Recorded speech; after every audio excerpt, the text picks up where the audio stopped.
What is up, you guys? Welcome back to the Flyin Style podcast. I'm your host, Matthew Mitchell, back with my co-host, Steven Maslij. What is up, Matthew? Woo!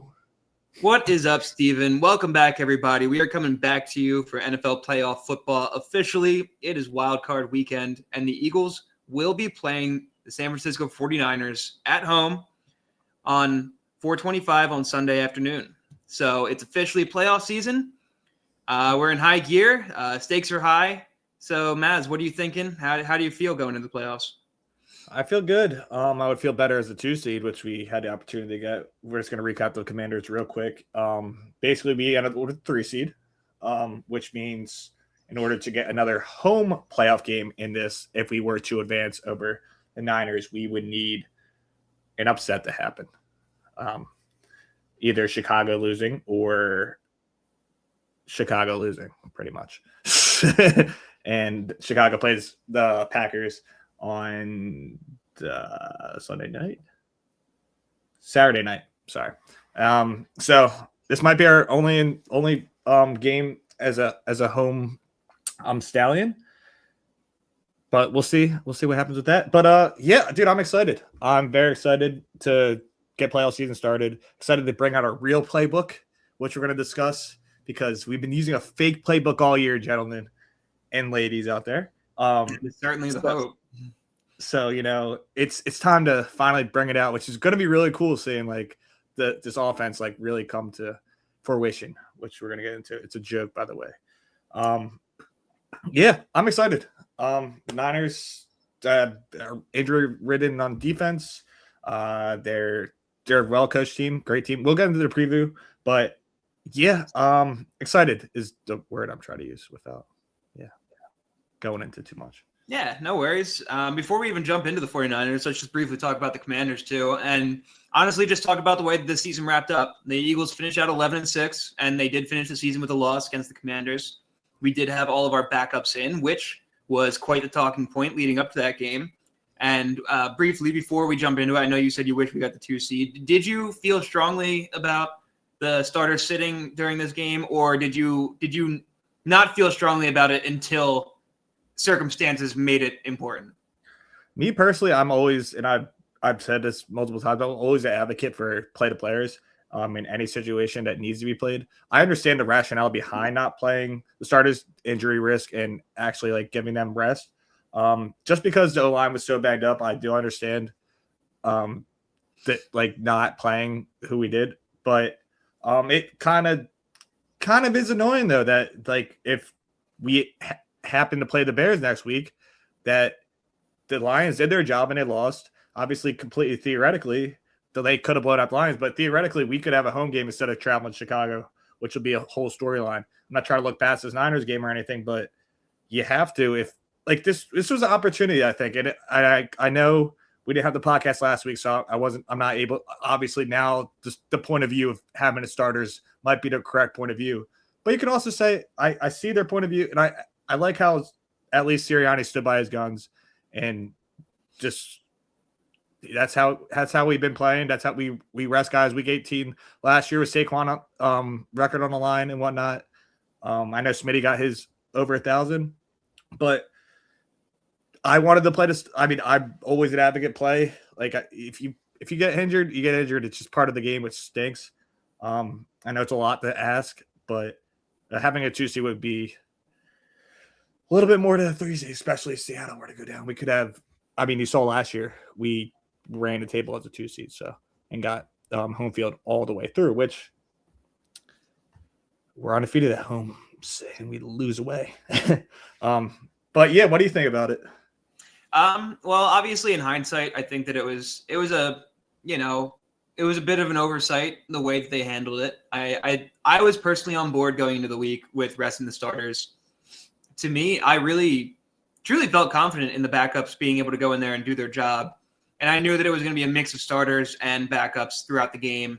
So I personally am kind of on the side of, getting rest when you can, especially when the team's banged up like the O-line was. I think that there were ways around it. Maybe you could have played guys for a half, waited things out and felt how, kept tabs on the Lions game to figure out whether it was worth it or not. But alas, obviously in hindsight, it's easy to say that. I didn't have any issues with it leading into it. I was pretty frustrated that everything came to a perfect storm for that to be the case, for it to be an arguing point. Obviously, with the Lions going out and doing their thing, and to be in a close game the way that we were, it's frustrating because of the way that everything happened. Obviously, the offense played okay in that game, and then you saw play calling issues the way we have all year still kind of rise in that offense and cause trouble and stallment of the offense, which is, unfortunately the story of the season. And to see it with the backups kind of goes to show that, it is a play calling issue rather than just the players executing. I think that it's a big mix of everything, of course. I'm not just giving the players an excuse here, but to me, the biggest thing all year has been the play calling. And then on the defensive side, I mean, it wouldn't have even been a game if you weren't just handing them the ball at the 1 yard line every play. I mean, it was really, really concerning to see how bad our corners were. Like, very, very concerning. 9 penalties for 123 yards. Yeah, it was. I mean, they made it their game plan to just chuck the ball up there and hope for the best. And it worked every time because not one time did a corner turn his head around. It was really, really poor. And unfortunately, that might have just lost Keely Ringo a chance at ever being a corner in the NFL again. And Jacorian Bennett, I mean, that's just unfortunate because, you made a trade for him. And it's not like you gave up a ton. I know you gave up like a third or fourth rounder and then got a previous round back in return with him, I believe, if I'm not mistaken. So I think we traded like a third and got a fourth for him or something like that. So we moved back around for a guy that's nothing, just absolutely nothing. And you did the same thing with Jair Alexander earlier this year as well. So, I mean, unfortunately, Howie, this is one of those few moments in recent years that Howie overlooked something, had a little bit too much faith in the guys, and it didn't work out. And something that I hopefully, I think he's going to heavily address in the offseason. But aside from all that, that game was that game. It doesn't really have a lot of correlation in the way that they're going to play moving forward. But it's happy the guys got their rest. I wish we got that 2 seed. It was a game that we should have won, which is what makes it frustrating that we lost. But it is what it is. And, now we're moving into this week. And I think there's a decent chance that they wanted to play the 49ers as depleted as they are right now. And there's pros and cons to doing that as well. If they had that in mind, picking your path to the Super Bowl opponent-wise can be really dangerous. I think, you got to play whoever you're going to play, and you got to be prepared for anybody. I hope that wasn't like a plan of theirs. They were just okay with that. But, it is what it is, and here we are. So with that being said, let's jump into this 49ers week. What do you think going into this week? What are you, worried about? What are you excited about? How do you feel we're going to, match up against these guys? Who I'm worried about is the main guy on our team, is Mr. Christian McCaffrey himself. This man has 1,200 yards rushing on the year, 924 yards receiving on the year. Christian McCaffrey, when healthy, which he is just insane. 2,100 yards of total offense produced from him is just ridiculous. And he is, if we give him a chance to just get the ball, we can't let him touch the ball. I'm very concerned about him. George Kittle, another guy I'm concerned about. He's just come up and made big plays, big touchdown grabs all the time. I'm not really too concerned about the wide receiving core with Jawan Jennings, Kendrick Bourne, and Ricky Pearsall. I don't really find them super scary. This Niners O-line, Trent Williams is back. He didn't play in Week 18 against Seattle, which, if you want to mention that game, let's just watch film on that because they scored 3 points against Seattle's defense. So it's been good this year. I was going to bring that up. And better. Sorry, I didn't mean to cut you off. I was just going to say that fact that they scored 3 points is really important because you got to remember that was a game where they were fighting for the 1 seed and home field advantage throughout the playoffs. That was high implications against a division, a division rival that gives you the win of the division and the 1 seed if you win. So that was them playing their hardest football. And they put up 3 points against a good defense. And I think our defense is better. So, I mean, debatably. There, I'm sure there's stats that probably argue toward the Seahawks, but what I've seen from the Eagles this year tells me that they are a top tier defense. And, if you can find a way to shut down McCaffrey in the run game, I know that he's going to be issues here and there in the pass game. It's really hard to keep him from getting the ball out of the backfield, especially with the lack of receivers that they have. But I know that their O-line has been struggling. And like you said, obviously, Trent Williams has been banged up. So if he's out for them, that would be a huge loss on their side. If you can create havoc at the D-line, in the center of the line of scrimmage, they are going to struggle offensively. And, this game we're going to be having Jalen Carter back and fully healthy and rested. And you're going to have, obviously Jordan Davis is rested and out there. Did he play at all on Sunday? He didn't, right? I don't think so. You're going to have depth behind them and a rotation going on. I think that our D-line can absolutely, they're going to be the X factor in this game. If our D-line has a good game, this 49ers team shouldn't stand a chance against us. Now, on the other hand, if the offensive play calling is what we saw in the regular season, we're going to have issues against a lot of these teams. And obviously, towards the end of the year, we started to see them experiment a little bit more with running Jalen Hurts out of the backfield and designed runs for him. And a lot of people have theorized that they may have been trying to save his legs until later in the end of the season, especially with Jalen. He has been banged up going into every single playoff run we've had. This is actually the first year he is going into the playoffs fully healthy. So, what do you think about that? Do you think that they're going to use Jalen more in the run game? Do you think they're going to open up the playbook? And what do you want to see out of them to get the offense rolling? So getting to this 49ers defense, their best player, in my opinion, Fred Warner, is out on injury reserve earlier in the year. Their best defensive lineman, Nick Bosa, was out earlier in the year. He's on injury reserve. Their leading sack leader is Bryce Huff. Do you remember him? Didn't get on the field for us. Only 4 sacks on the year, by the way. I think they had 20 sacks through their 17 games played. They don't have any linebackers. So what I was getting at is to answer your question. They don't have linebackers right now. Even the linebackers they have are all banged up. Tatum just got on injury reserve literally this week. They signed Kaiser White, who hasn't played all season, but apparently they want him to be there. Okay, have fun with that if you want to play him. D. Witters is also banged up for them. He didn't practice today, but he's looking to play. They don't have linebackers. So basically what I'm saying is Hurts could do what he wants in the middle of the field, and we have to utilize it, whether it's through the run game of Hurts or Hurts passing over the middle. I would love to use Hurts in any way possible. I don't think that they have the talent on defense to be able to stop us, and I think we have to use everything in our arsenal, which we've been praying for all year for Hurts to take off and run, and more design plays for him to run.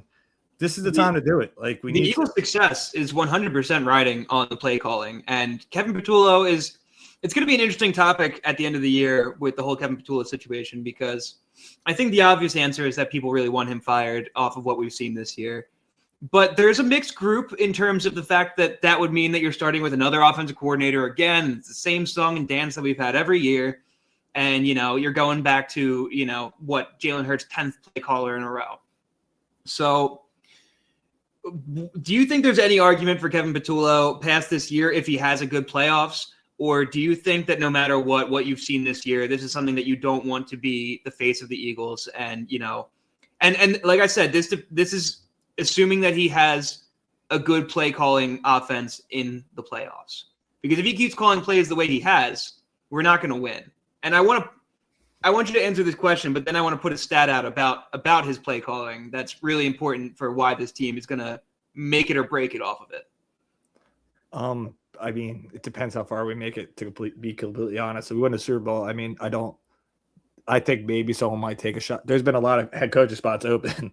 I'm hoping that someone bites on him. Apparently he's go-to players and everything. I don't know.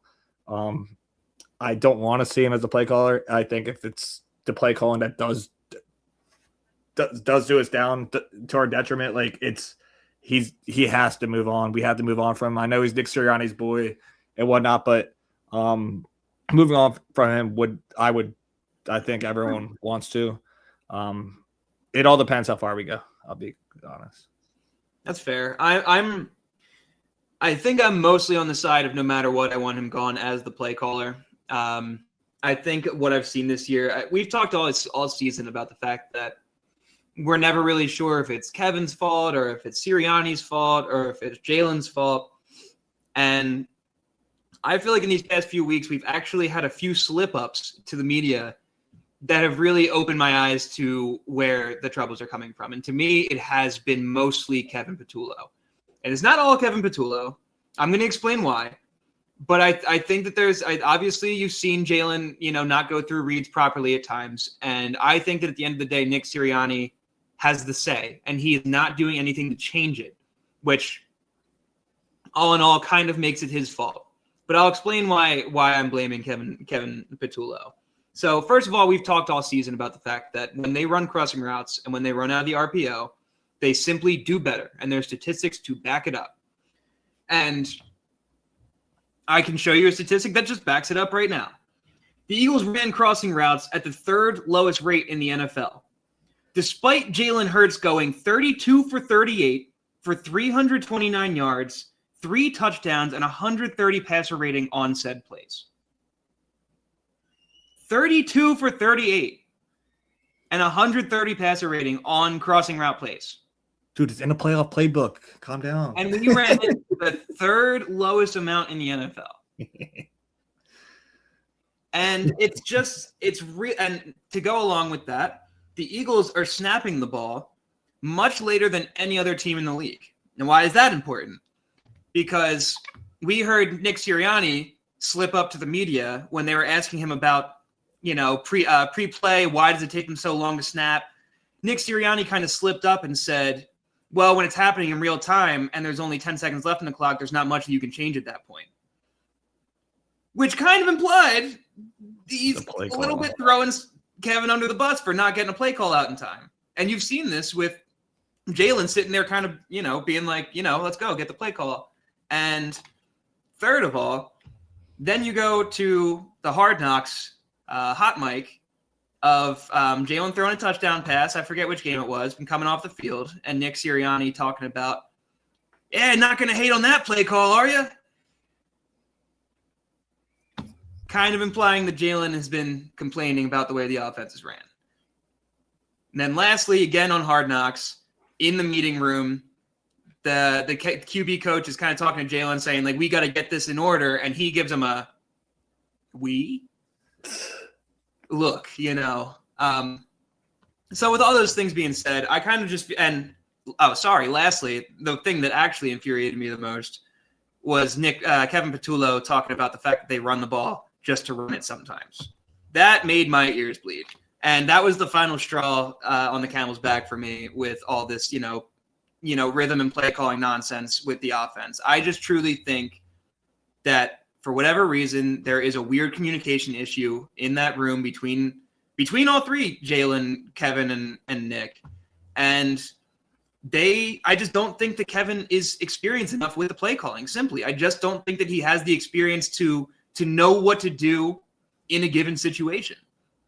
I feel like he's been experimenting this year to try to figure it out, and it's why the offense is what it is. And it just it never gets any rhythm because you're doing things just to do them. Your two most hurt guys are your center and your guard. And you insist on running in between the center and the guard almost every time you run the ball. What happened to trap plays? What happened to counters? What happened to outside zones? Then you go to the passing game and you're talking about the route concepts. You've got everybody on a parallel line on the 50-yard line. Why do we run the highest amount of curl routes in the league when our freaking quarterback does his best on crossing routes? Like, at this point, I'm putting the blame on 60% Patullo and 30% Sirianni and 10% Hurts, maybe 5% Hurts, because I know Hurts has his deficiencies here and there, but I just truly at almost all times have never felt like he's the problem. And at the end of the day, despite how bad this team felt like their offense was this year, Jalen ended up top 10 in passing yards.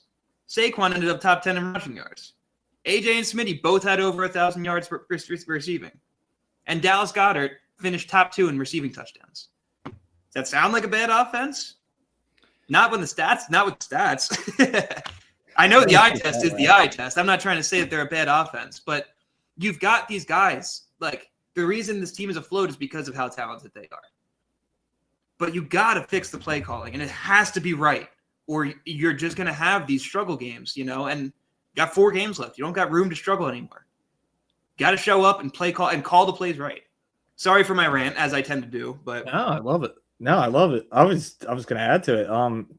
The frustrating part about it is the last time we saw this offense on the field and play a half of football was against the Bills, and they got 17 yards in the entire half. Yes, but if you watched that game, I actually watched a little, it was Emmanuel Acho was breaking down the film on that game, and there was 8 dropbacks in the second half. Not one time was a single receiver open, or Jalen wasn't being pressured within like a millisecond of him getting the ball. And despite the fact that he was getting pressure, there just wasn't anybody open because the concepts stunk. We got insanely conservative, as we tend to do. It's not rocket science that we come out in the beginning of every first half and kind of demolish teams, and then the second half, we're non-existent all the time, and they make a comeback, and suddenly the games become close. Something has to – I don't know what's going on at halftime that Kevin Patullo just I don't know if they just go dead conservative mode and just forget everything else, or if Kevin Patullo is just that bad at making adjustments that, they've got nothing for it. I find that hard to believe too. At the end of the day, as much as I sit here and trash on these guys, I'm sitting on my couch. These guys are at the top of their business world. They are in the top of the NFL. They have the best gigs in the game. They're supposed to be the best of the best. They do things for a reason. I'm not oblivious to that. I just think that at the end of the day, I'm starting to believe that Kevin Patullo is just too inexperienced to make the play calls quickly and efficiently. Yeah, and that interview that you mentioned, run the ball, was after the Bills game too, which it's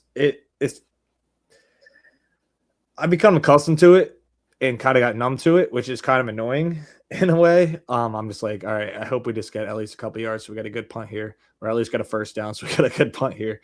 It's kind of been just brutal, to say the least. And situationally, even like the deep bombs when it's just unnecessary on third and medium when you're around the 40, and then you're like, okay, Jake, here goes a 57-yarder. Go ahead and kick this because we didn't want to try to call a play to even get us close to the first down marker. It just seemed asinine to me a little bit. I just don't. It's why? And I know we haven't been elite at the tush push this year, but what happened to getting to 3rd and 1 and 4th and 1 and trying to make that work, get into short yardage situations so that you don't have to worry about that. It's frustrating the way that these plays are called. They're putting us in no position to be in position. I don't even know how to put it into words. It's there is just no, we've talked about it before. There's no rhyme or reason to the play calling. And he quite literally admitted that. So, it's how are you supposed to get rhythm if you're doing it with no plan? You can't be at the top of the game with no plan. That just can't happen. Yeah. And then, I heard a quote from Brian Balding. I'm just kind of stealing it from him. But me and you talked about it before Kellen Moore last year, how, to be honest, he wasn't the greatest play caller during the regular season. It was great that Saquon just did his thing and went over for almost over 2,000 yards and whatnot. But he didn't. And people were kind of concerned of his play calling. And even in the first 2 playoff games, if you recall, our offense wasn't clicking on all cylinders, looking like it did in the NFC Championship and the Super Bowl. But the thing that those offenses did have was able to establish time possession, able to get the 3rd and shorts, get to 3rd and short. Dude, now we're just oh, here's 2nd and 9. What do we want to do? Let's not make a progressive play. Let's try to just aim for the sticks. Oh, incomplete pass. Oh, I guess we're just gonna have to just throw a screen or try to a draw at the middle. It's why are you punting on 3rd down type stuff, which is just horrible. You're putting your defense, which is a great defense, in a drastically horrible situation. All right, get back on the field.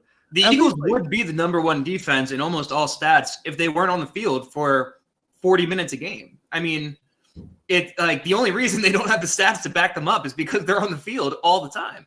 And, I understand that a big reason for the lack of ability to play call is because the run game isn't working the way that it did last year. And that's why it doesn't look the same as it did last year with the time of possession. I get that. What I don't get is how you don't adjust to make it work. You can find ways to make it work. You can run, smoke screens and mirrors and make your run game work in different ways. You have guys come across the line and trap and catch people on blindside blocks. You don't just have to run it straight up the middle every time. And I understand the offensive line is a big reason for why, and like their health is a big reason for why they're not doing that well. But gosh, if you just get some creativity in the scheming, I just feel like that can be avoided still. It doesn't have to be bully ball the way it was last year. You just have to get some creativity, and we have none. So this playoff playbook that we keep imagining in our heads, I'm really hoping is real because, and it's there is truth to it. There could be some truth to it. I mean, I don't think you saw Jalen running the ball until probably week 15. And he did it for about 2 weeks until they got into a position for seeding and they stopped running him because they didn't want him to get hurt. And like I said, for the first time, this is his first playoffs that he's going to be healthy going into the game. And in a week 18 before, you've had AJ end up getting hurt in that game and not being ready for the playoff game the next week. It has happened. I understand why they're thinking all these things. What I didn't like, by the way, was the fact that they let Devontae Smith play for 1,000 yards and not Saquon last year. That kind of frustrates me. And I know there's some difference with that because Saquon had 400 touches and he was our whole offense. Get it?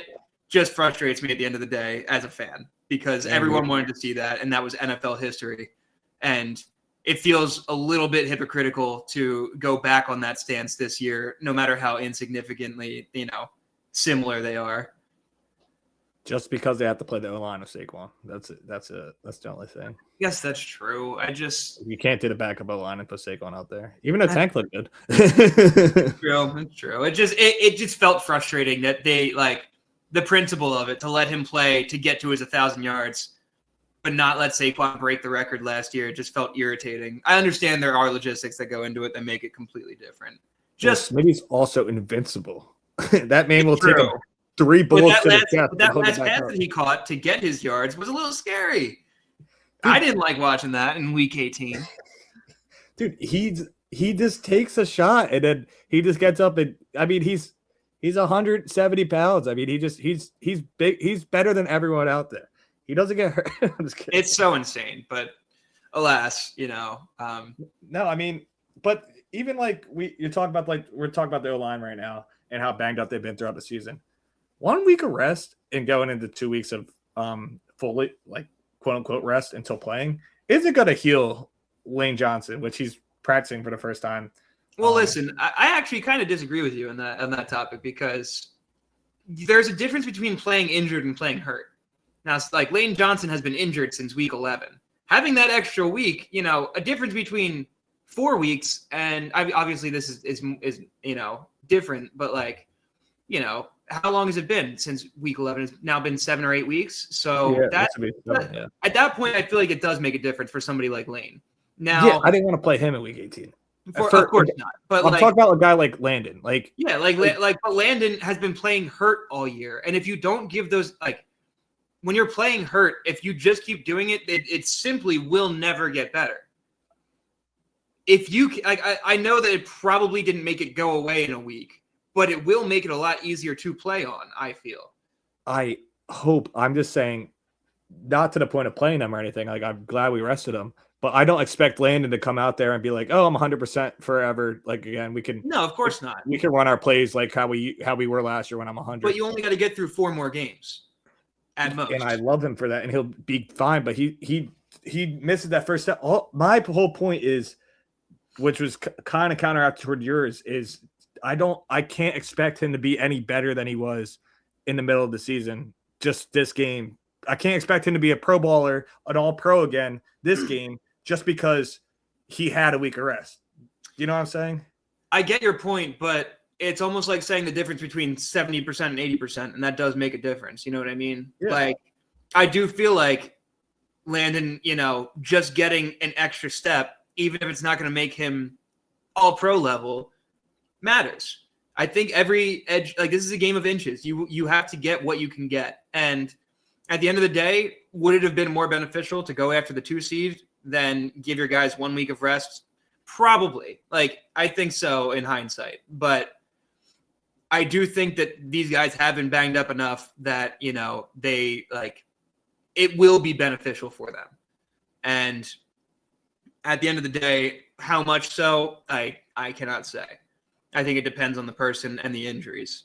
But I think that, like I said, going into it at 80% rather than 70%, and going down from there rather than going from 80% back to 70% rather than 70% down to 60%, and just running out of fuel slowly. It just could make a difference. It could make a bigger difference than people think, but it's all to be seen. All right, getting into this game, how do you see it going? What are your key points to winning the game? How could you see us losing the game? And what's your score prediction? Well, I mean, we've pretty much gone over it. I think that the only way that I feel like we really lose this game is if we kill ourselves. If we can't get things going on offense because of the way that we've been running it as of late, then we will struggle in this game because there's going to be times that they're going to put up yards on our defense. Our defense tends to be more or less, they're either – well, that's not a fair thing to say. I was going to say they're either one or the other, but there are times that they become a bend, don't break defense depending on the scheme that they're going against. And they'll let you pick up little dinks and dunks as long as they're not letting you, break the big play. And this team could be really good at getting, picking up some yards on this defense. Whether they get in the end zone or not is a different story. But I'm not worried about the defense holding their own. But if the offense can't keep their end of the bargain, it's going to be tough. And if you have the defense on the field too long, then it will become a problem. So offense has to get rhythm early, and they have to get a lead going. And if the defensive line can, put pressure in the middle of that bunch in the middle of the line of scrimmage, then I think that the 49ers are going to have a really tough time getting going on offense as well. So if everything goes perfectly the way I think so, the way I expect it to go is I expect us to have rhythm on offense early. I expect us to be hot out of the gate on defense. And hopefully I'm praying in the second half we don't become conservative in that sense. I think we should pretty much dominate this game. And I honestly see this game being like 21-10. I like it. My main thing is shut down McCaffrey at all costs. Don't let him get going. Don't let him get the ball in open space. I don't care for the swing pass. I rather them go to it and have one-on-one coverage on the outside, even with Adoree. You just can't let McCaffrey get out in open space and be able to make a play. Number 2 is just George Kittle. I'm scared, and I don't know why it came to me. Is Marcus Epps like rolling up and getting one-on-one with George Kittle somehow?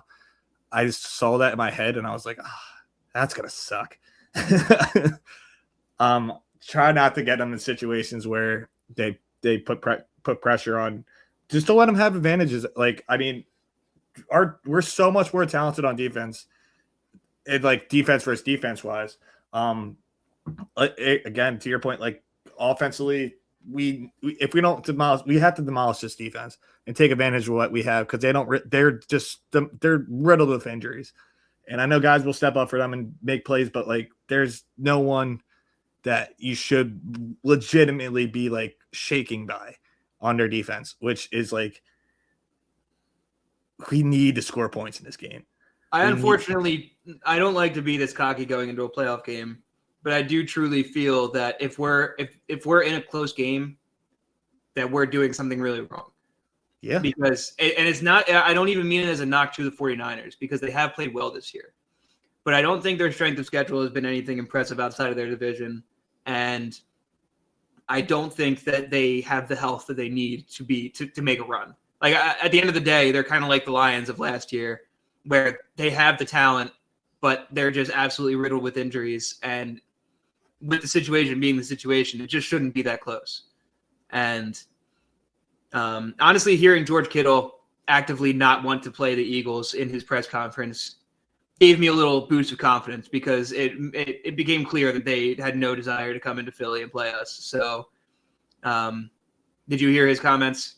Yeah. Go Cardinals. Yeah. So, It'll be interesting, but the Eagles they just have to hold up their end of the bargain on all sides. They just have to play focused, disciplined, and, keep things together the way that they can. They played their best 2 games of the season last year in the last 2 games of the season. So, this team can certainly still get going, but the play calling has to be there and the execution has to be, at the top of its game. I know that's easy to say, but No. I just want to make a point about the Niners scheduling, because there's a reason people weren't talking about the Niners until they had this stretch of their schedule. I don't know if you went through it completely, but they're 5-3 going into week 9. They played the Giants. Congrats on beating the number 5 pick. They lost to the Rams. Okay, you lost to a good team, and they kind of not blown out 42-26. Wasn't really a close game I watched. Beat the Cardinals. Oh, the Cardinals had 3 wins this year. Good for you. Carolina, you beat them. They had the worst point differential since the 2011 Rams. Yeah, I'm not calling them a good team. I don't care that they're in the playoffs. The Cleveland Browns, are they a good team, Matt? No, sir. Tennessee Titans. How about the Phillip River-led Colts? Like, these are the teams they played up till Chicago, and which was a crazy game, by the way, and the Seahawks last week. Like, and they lost both those games. What? They lost both those games, right? They beat Chicago because they did beat Chicago. Okay. It came down to a nail biter of they were up 4 and Caleb Williams had the ball at like the 12, and no one was open. But that was just a shootout back and forth, and that was insane. I think our defense back in Chicago. It's just like looking at it from like then on, even before, like they lost to teams that they should have lost to. They lost to the Jags. Congrats on beating the Rams in a crazy game. They lost to the Bucks. Lost to Houston. Other teams they beat this year. Week 1, Seattle. Don't care. Week 1. Just being kind of biased. But they beat. Listen, I'm always going to say the Patriots lost to the Raiders in Week 1. Week 1 is a weird week. I'm not going to give anyone too much credit for a Week 1 win or loss. You beat Spencer Rattler. You beat the Cardinals again, and you beat Atlanta. I know at the Rams is a good win, but you lost to Jacksonville, you lost to Tampa Bay, and you lost to Houston. They don't really on a schedule. They didn't really beat anyone. No, they didn't. It's. The more I look at it, the more I look how riddly they have 0 linebackers, Matt. They might start a guy that hasn't played throughout this entire season because he's injured, because they are so down on linebackers. Their corners are just the one who wants to keep talking blah blah blah blah blah. I forgot his name. I wish I tried to find it and I just couldn't. So you're gonna have to go with that guy. We should be able to demolish them on offensively. Our defense, I have complete confidence in. More scared of their offensive scheme than anything. That'd be cool to have a scheme that you trust in. That's kind of what I've been getting at. If anything goes wrong, it'll kind of be getting out coached. So, I hope Nick Sirianni and Kevin Patullo come in with their A game, because Kyle Shanahan's a good coach. But hey, I'm going to go stupid. Because we've been doing it all season, so why not score 34 now? Why stop now? Why not score 34 points this game? I don't know why. It's gonna be 34 to freaking 17. I love it. I think we could demolish this team, dude. The playoff playbook is a real thing. Dude, it really might be. We're gonna wait and see. I'm gonna have eyes out for it. That's for sure. If there's play calling looks different going into the playoffs, I don't know if I'm going to be happy or mad, because I don't know. We're going to have to wait and see. We go to first drive. It's a completely different offense, and they're smiling. They're laughing on the sidelines. That would be funny. And it's funny to think, with how much hate the Eagles have gotten this year for the way they've played, they go on and win a Super Bowl. Be one of the funniest seasons of all time.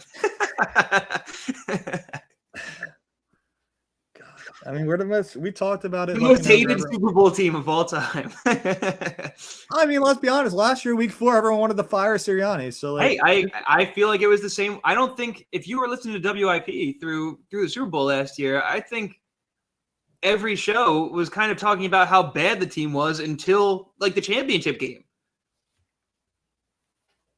It's not a whole lot different this year. I mean, the difference this year versus last year is that last year at least had cohesion and identity.